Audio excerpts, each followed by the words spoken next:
Thank you, Ryan. And thank you for having me, and thanks to all of you for coming out. Kelly, my high school's mascot was Felix the cat. I believe it was the first high school mascot in all of Indiana. I played it once at a football game. And I think it was like 90 degrees that night, and I was inside the field. I think it was and I took my head off at one point. And these kids started crying because they thought it was real. Now that you're laughing, I should just quit. I'm going to read 3 short stories, very short ones.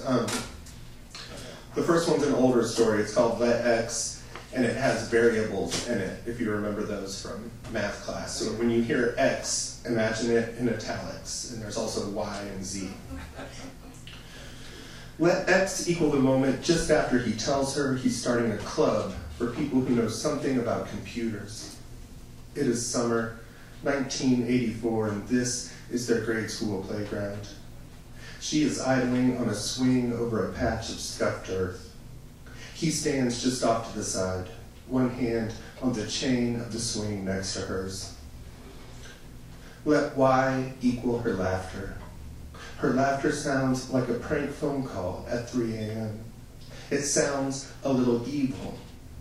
She throws her head back, and even though he is hearing the Y of her laughter in the wake of that moment X, he can't stop staring at her hair.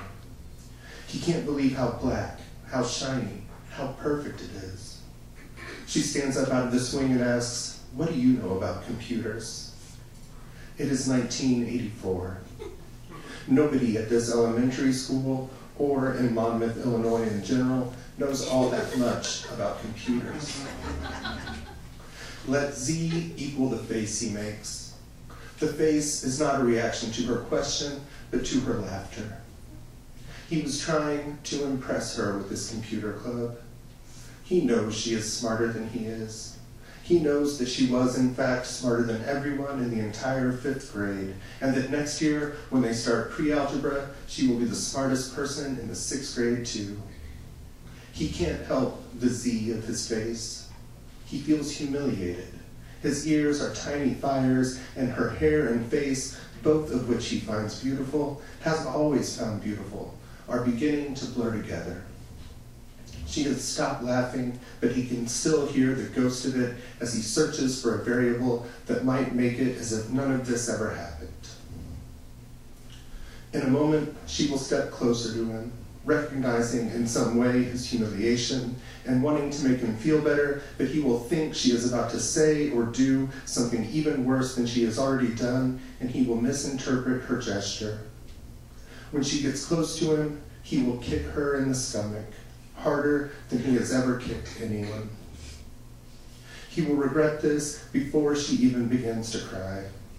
She will double over, gasping for breath, and look up at him with dry eyes, and he will know that the hurt he has just inflicted upon her is at least equal to, but probably greater than, the hurt caused to him by the Y of her laughter.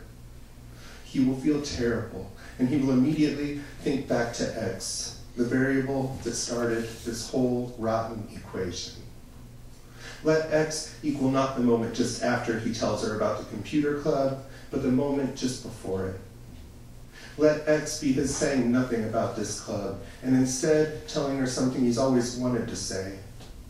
Let X be a different gesture altogether, something honest, tender. Let X. That's kind of a true story. I know it's horrible. I maneuvered dates, but I ended up, when I published it, I sent a link to my friend who's friends with Julie Jinks, and Julie had no recollection of the event, so it made me feel very good about it. This next story is called I Later Learned the Fish Was a Gar. It's a newer story. It was yards from where the floodwaters already had reached, and mostly intact. Long and thin with black spots, a talon of skin missing from where its neck would be, if fish had necks. I pulled carp and catfish and striped bass from the river. I caught bluegill and sunfish and perch. I'd never once seen a fish that looked like this. Prehistoric. I thought this dead one might have been the last of its kind. I called over Uncle Luther and he buried the head of the shovel. I called over Uncle Luther and he buried the head of his shovel in the pile of sand we'd been bagging. What is it? I asked him. Uncle Luther's brain didn't work like most brains. He took medications that helped him see the world straight, that kept him docile, but meds alone didn't always do the trick. It's a fish, he said. He turned back toward the sand and I stopped him. But what kind, I said. It reminds me of dinosaurs, of something extinct. Uncle Luther stopped walking away when he heard the word extinct. He came back to me, put his hand on my shoulder, and spun me around until we were both looking out at the Mississippi, still rising, soon to crest. Uncle Luther spoke with his hand still on my shoulder, told me there was no such thing as extinct. All those animals, he said, the woolly mammoth, stellar sea cow, the dodo, they aren't gone, they're just hiding. For some reason, I lifted my eyes from the river to the sky, which was stupid. I was only 10, but I knew nothing ever hid for very long in the sky. Those animals, Uncle Luther said, are just biding their time until things are safe. They'll return, just you wait and see. Sometimes Uncle Luther quizzed me on the 10 Commandments. He talked about people from the Bible like they were real, like they were still living. Behind us, Mom and Dad stacked the sand Uncle Luther and I had bagged waist high around our house, hoping to keep the water out this time. A few years later, Uncle Luther would get in trouble for crucifying himself on a homemade cross in front of the public pool, for scaring the children. One Christmas, he would retrieve from his wallet a sheet of paper containing only the letters A and B. He would tell me that these 2 letters, you could use them to write in code anything you wanted to say. He pointed to a string of letters and said, "This is how you write my name, right here." Then he pointed to the next line down. "And this is your name," he said. "Spell it out." I read A and then B, B, then A. I was the only person in the family who would ever let Luther talk, the only one who gave him the time of day, the only one who listened.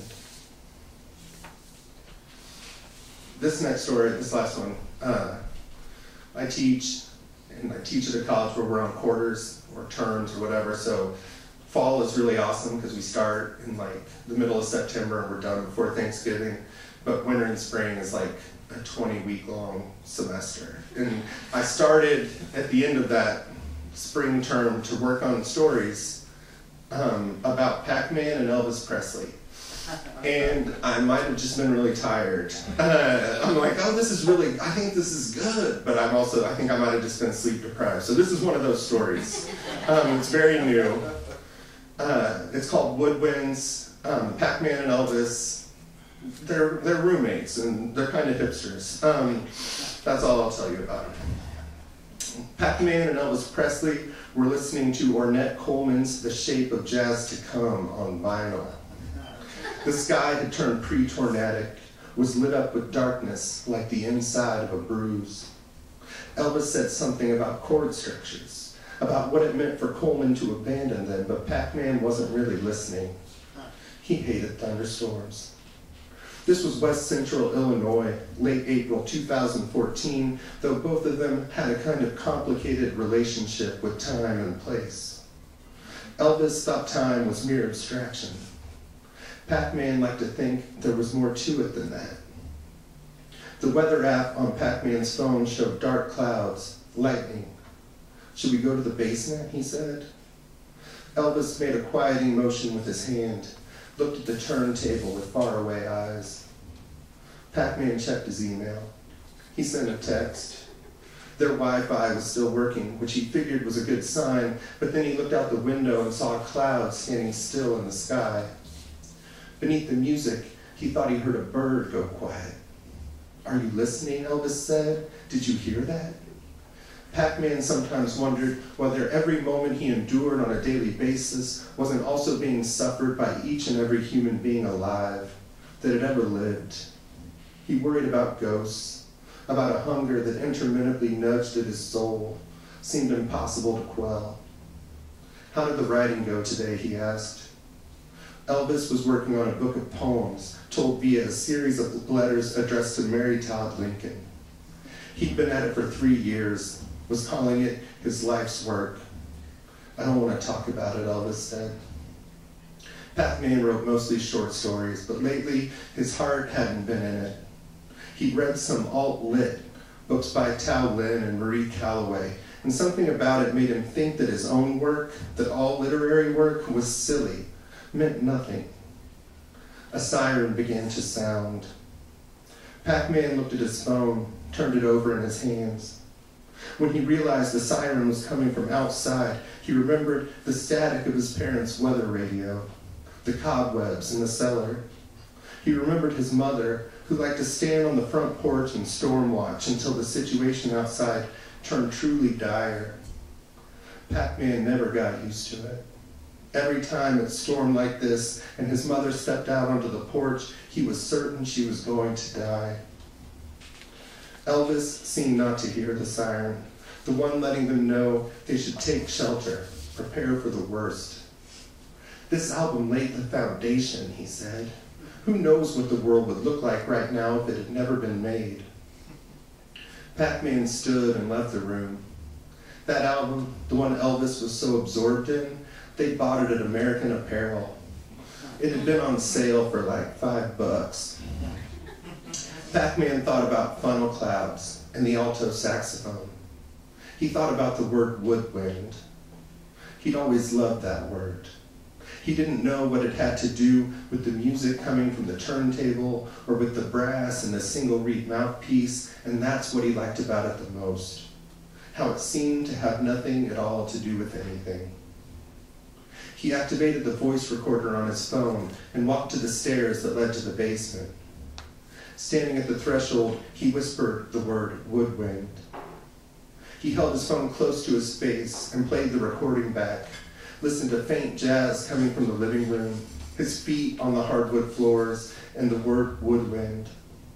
He played the recording again, then 2 more times, standing now on the basement stairs until it covered up the sound of Elvis's record, the wailing storm siren, until it sounded in his ears like a story, a song. Thank you.